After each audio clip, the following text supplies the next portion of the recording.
C'est une nouvelle tragique que nous venons d'apprendre. Une jeune femme de 33 ans a perdu la vie des suites de ses blessures après avoir été brûlée par quelqu'un de très proche. Cette jeune femme, c'est quelqu'un de très connu en plus, puisqu'il s'agit d'une athlète ougandaise qui a récemment participé au JO de Paris, qui participe à de nombreuses compétitions à travers le monde, et elle s'est retrouvée donc dans une situation dramatique après avoir été brûlée par un proche. Elle n'a pas pu survivre, elle n'a pas survécu à ses blessures parce que c'était suffisamment grave, et elle s'en est allée finalement. La nouvelle est en train de défrayer la chronique du côté de l'Afrique de l'Est. C'est une nouvelle qui, à l'échelle mondiale, également enflamme le monde du sport et qui nous interpelle sur un aspect particulier, celui de notre entourage. Je crois qu'il est important de le dire, de le redire, de le souligner, même si on n'a pas la possibilité ou la latitude de choisir toutes les personnes qui nous entourent. Ça doit nous rappeler qu'à chaque fois que nous en avons la capacité, nous devons faire attention, demander le discernement auprès de celui qui nous a permis de vivre, celui qui donne le souffle de vie, et demander vraiment son assistance, son discernement et la clairvoyance à tout moment. Parce que comme je le dis souvent, ce sont tes proches qui souvent s'avèrent être les ordonnateurs de ta chute et des mauvais pas. Qu'est-ce qui s'est passé? Comment est-ce que nous pourrions faire pour limiter au maximum ce genre de cas autour de nous? On va en parler tout de suite. Je suis Régis Sezin, entrepreneur multipotentiel, conférencier, formateur et artiste. Je partage avec vous sur cette chaîne du contenu propulsif pour vous aider à rêver, oser et créer. Hello les rocks, j'espère que vous êtes solides. Moi je suis en parfaite forme et je suis plein de gratitude envers l'univers. Si tu es sur cette chaîne pour la première fois, je te souhaite la bienvenue, welcome on board. Ici, on rêve, on ose, on crée, de notre mantra, soyons rock. Il y a une nouvelle vidéo tous les jours sur des sujets qui tournent autour de l'entrepreneuriat, du business, du mindset, de l'éducation financière et accessoirement de l'actualité de temps en temps, comme c'est le cas aujourd'hui, où nous allons parler donc de cette nouvelle tragique qui nous vient du Kenya. Donc si les différents sujets que j'ai abordés sont des sujets qui t'intéressent, n'hésite pas à rejoindre la communauté en t'abonnant, en activant la cloche de notification.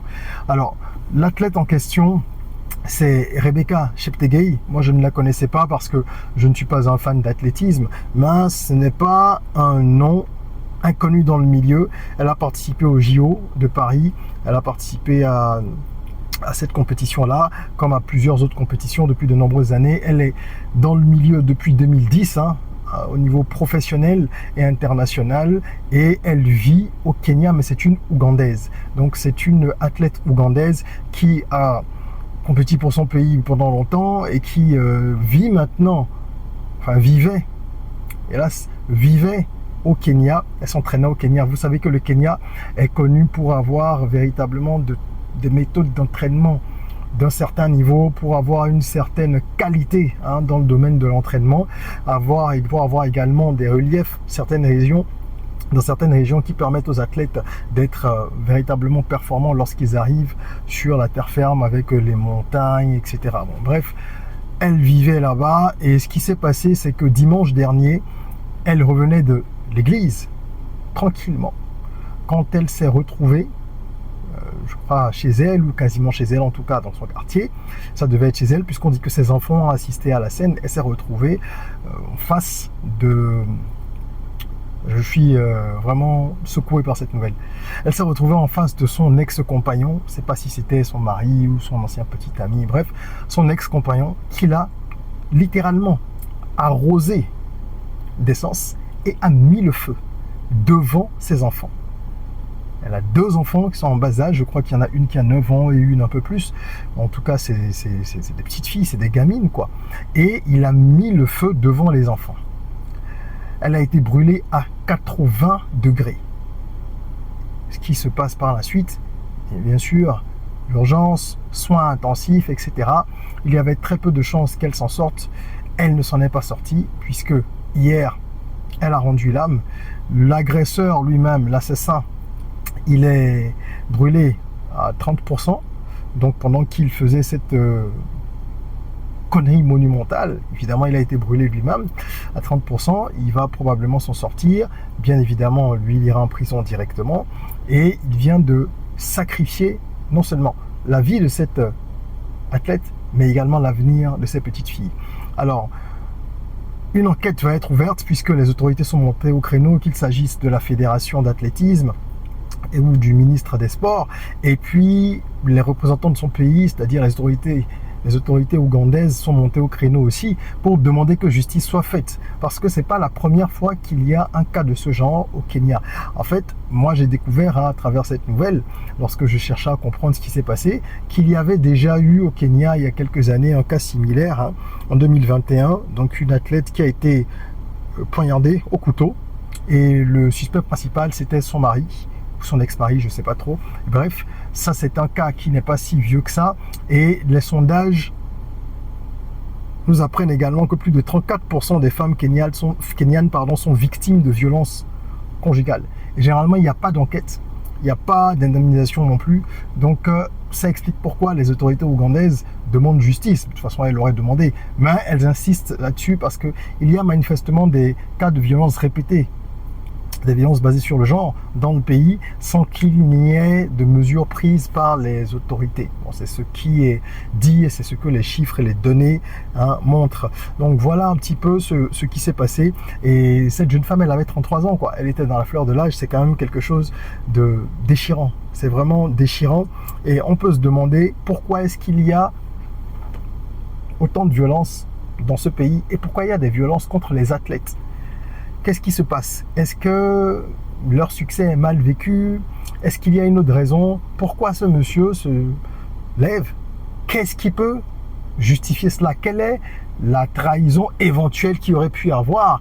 Quelle est la discorde qui peut justifier qu'on aille à un tel niveau? On s'en offusque. Malheureusement, dans nos environnements, ce n'est pas rare et dans tous les pays africains. Je parle de l'Afrique, après c'est quasiment humain, parce que même quand il ne s'agit pas de tentatives de meurtre de cette façon, eh bien, les gens vous font des crasses à tous les niveaux et c'est toujours les gens proches. Ça commence par là.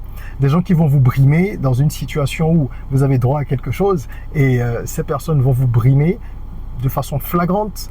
Des personnes qui vont mettre en œuvre des plans pour vous nuire, donc manigancer avec d'autres personnes. Des gens qui vont vendre vos secrets. Ça, c'est l'histoire de l'humanité. Mais c'est qu'en Afrique, c'est un peu plus flagrant. Et on a tendance justement à dire que les Africains ne s'aiment pas, ne se soutiennent pas, ne sont pas solidaires. Ce n'est pas que des fantasmes, des mythes.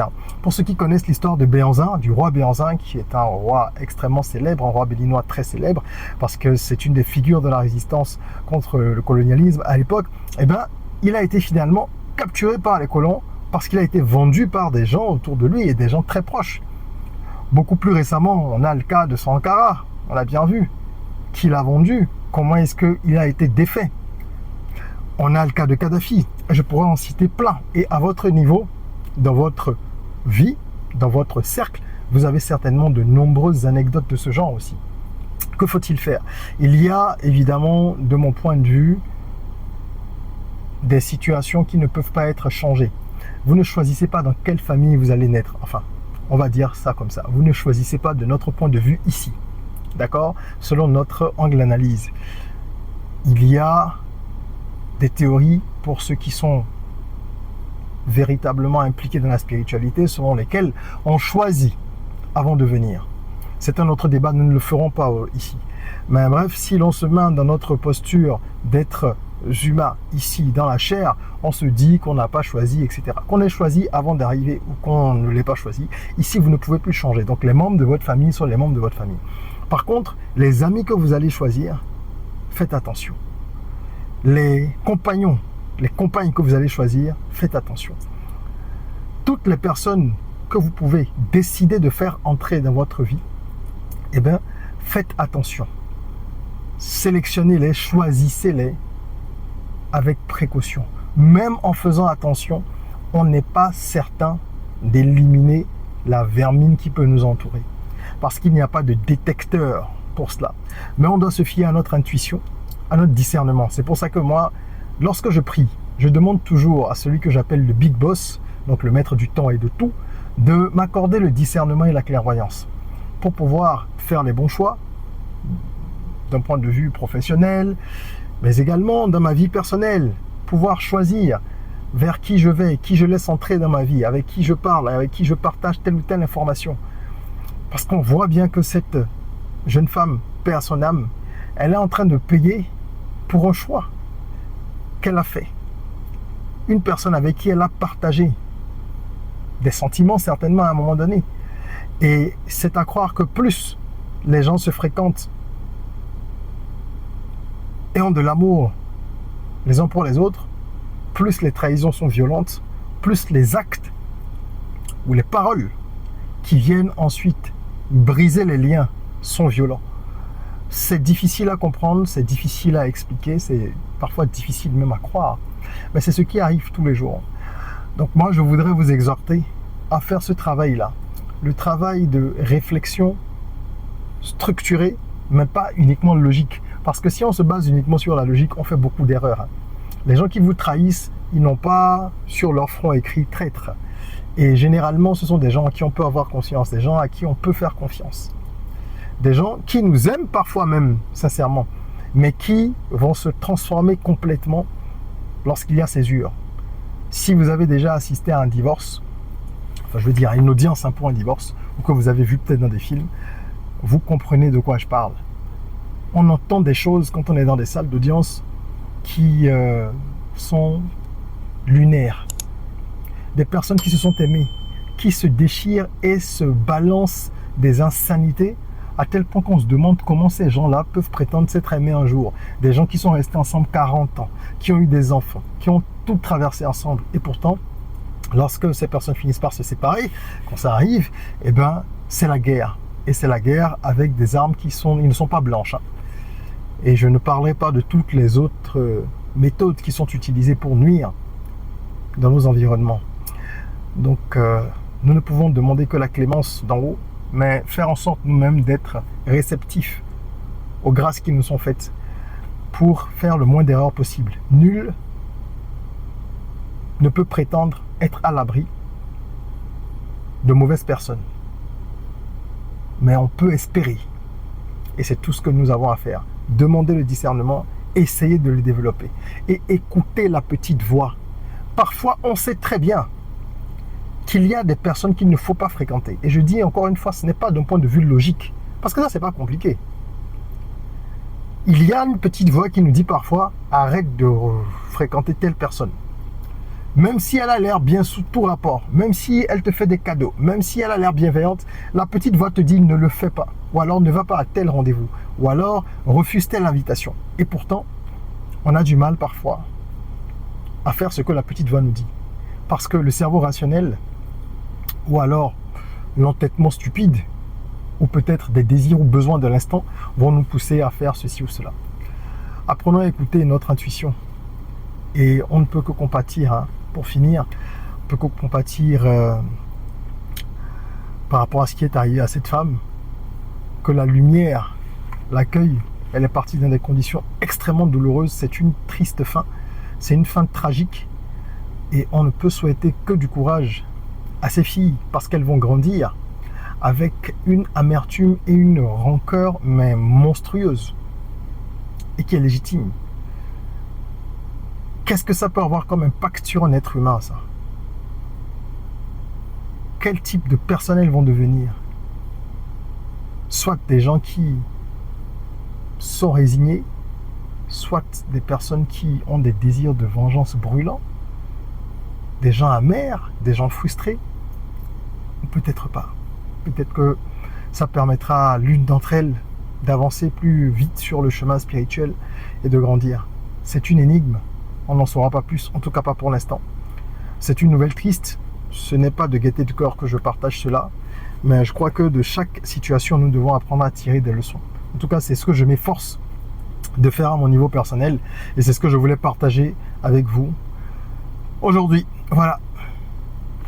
Ben, en attendant qu'on se retrouve pour des sujets plus gais et pour une autre vidéo, prenez soin de vous.